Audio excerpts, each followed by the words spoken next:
you guys, it's Mish. Welcome back to my channel. In today's video, I'm going to be going over my November 2023 budget. But before I get into that, I actually would like to do a quick recap of October.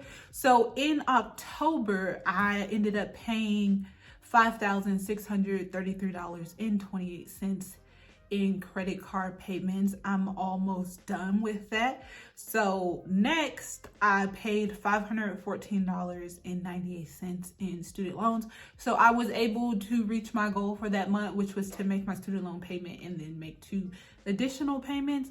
And then a home warranty came out, which is something that happens on a yearly basis that's broken down into 3 payments. So that first payment was $233.33. So there was one bill that I happened to forget about, and I'm just like, you know better, do better.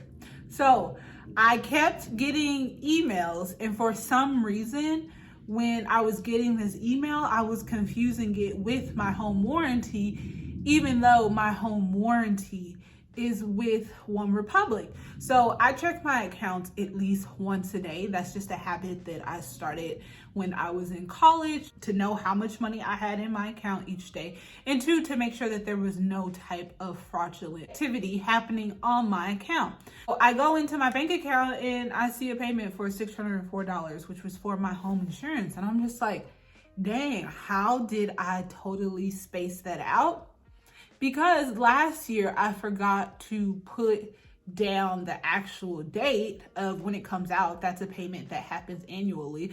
But even more so, like when I got a reminder like 2 months ago, I should have also put that down in my phone so that I was aware when that payment came out. So I typically don't keep much money in my checking account, so I did have to transfer some money from my savings account to my checking account to account for that, which is why I just always love having just a little bit of a buffer between pay periods, so that when things do happen, which they occasionally do, whether that's some type of emergency or that's some type of unexpected bill, at least I have the money to cover that. So that pretty much wraps up what happened in October. So moving on to November, I will place my budget here on the screen. So in the home department, I just have my mortgage and my HOA, which comes out to a little over $1,600. Then under my fixed expenses, those are the bills that I have every month. So one of the things, I no longer have internet through Cox. I have it through T-Mobile. So I don't have to worry about that. And then as of right now, I have my personal training fee of $168. But this month, I'm going to go in, most likely tomorrow. This month, I'm going to go in and cancel that. I'm going to be working out with a personal trainer, but I just won't be paying that particular fee. So hopefully in December, you will see that has been updated if I did what I'm supposed to do. So I'm going to put that actually as one of my goals, even though it's not a financial goal. It's definitely a fitness goal. But then everything else on here is the same.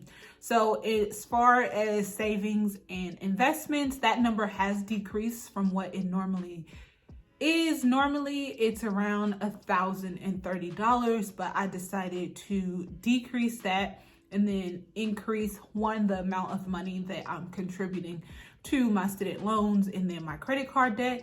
And then also I did do a slight increase in my deferred comp at work, but savings / investments is at $500. On other, I just have my eyebrows, which will be $35, including the tip, and then my home warranty, that second payment will be $228.33. Moving down to variable expenses, I have my utilities, which those are under $200. And then I have my groceries, which is at $400. I usually give myself $200 per pay period or $100 a week. And I actually do really well with that. As far as toiletries, I allotted $50 because there are a few things that I need to pick up around the house. Tithing, I have that at $240, and then car fuel, that is at $160, which is $80 per pay period. So with that in particular, it's one of those things that if I go over, I go over. Like, obviously I still need gas to get to work. But if I'm constantly going over, then that's something for me to quickly identify, like, hey, the $160 that you allotted for yourself will no longer suffice. So therefore you need to increase the amount of money that you are putting towards that. So federal taxes, Medicare, and after tax deductions, I left that blank. I will fill that in as I do my bi-weekly budget updates to account for that. So moving on to the last section here, which is loans and credit card. So my Wells Fargo, I have $425 balance remaining over there that I intend to pay during my first paycheck of November. I have a First Premier credit card that's just a monthly thing, so I just accounted for that. And then my One Nevada, I do have some smaller bills / subscriptions attached to that. So that usually averages about $50 per month. So as far as my student loans, those are my most up-to-date balances. As of today, I plan on contributing $1,500 to my smallest student loan. So that actually is one of my goals for the month. And then my second goal is to just, of course, pay off Wells Fargo. I don't intend on saving any additional money outside of the savings and investment. So the savings that I mentioned earlier, which is my American Express account, that is for my emergency fund. So if you haven't caught my October budget within there, I took some money from my emergency savings to go towards my credit card debt, just because I do have a little bit of a cushion over there. So I want to replenish that at a steady pace. So that's pretty much it as far as the budget. So when it comes to budgeting, if you guys are new, just keep in mind, one, you need to know what your expenses are, and then two, you need to know when your expenses are coming out. So I always tell people, if they're starting out new, I would track my spending habits for 2 to 3 months before coming up with the budget that I plan on sticking with. So let me give you a little bit more clarification. I'm not saying don't create a budget at all while you're tracking. I'm saying create a budget that is open to being altered once you have a solid understanding of where your money is actually going to on a consistent basis. So me in general, for my own budget, I look at it monthly, but I tend to make changes on a quarterly basis. So that change is usually based off of what I've accomplished throughout that last quarter to adjust. So maybe I'm going to be contributing more to savings. Maybe I'm going to be contributing more to debt. Maybe I no longer have certain bills coming out, so now I need to find out where that money is actually going to be allocated.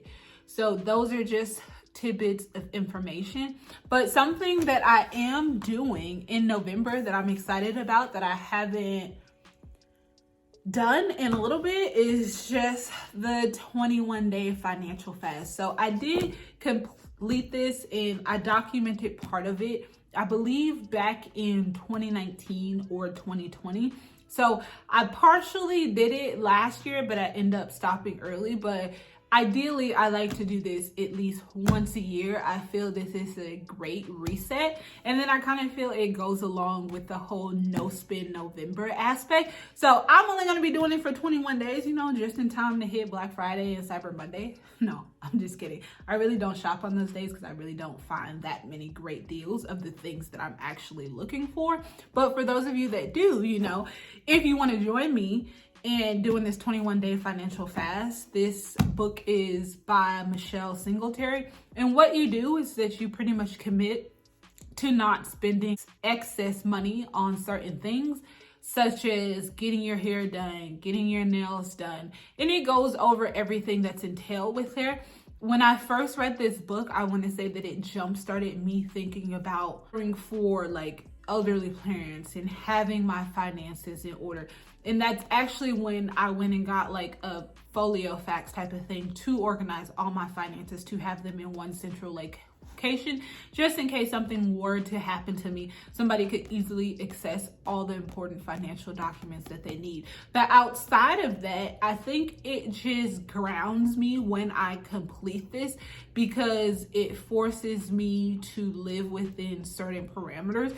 And every time that I complete this, I feel that I take away something that benefits me in the long run. And it's also one of those things where I feel that your life ideally changes every time you come back to it. Now, I said I usually do mine on a yearly basis, so this will be the one for 2023.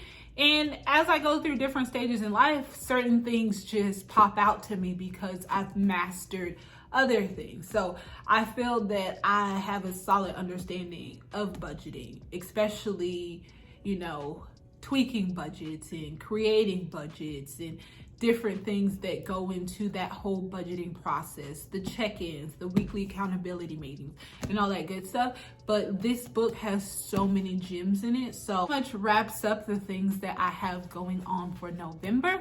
But let me know in the comments if you are interested in doing something like this, even if it's not with me, just on your own at any given time. I mean, the holidays are coming up, so I probably wouldn't do it in December just because, I'm going to be doing the bulk of my Christmas shopping in December. So whether this is something that you want to buy and start at the beginning of the year or February or sometime within the next 3 months, it is something to look into. I believe that I'm going to document this a little bit better than I did the first go around. But as usual, I want you guys to take time to enjoy your own journey. And I will be sure to catch you guys in the comments into the next video. Bye.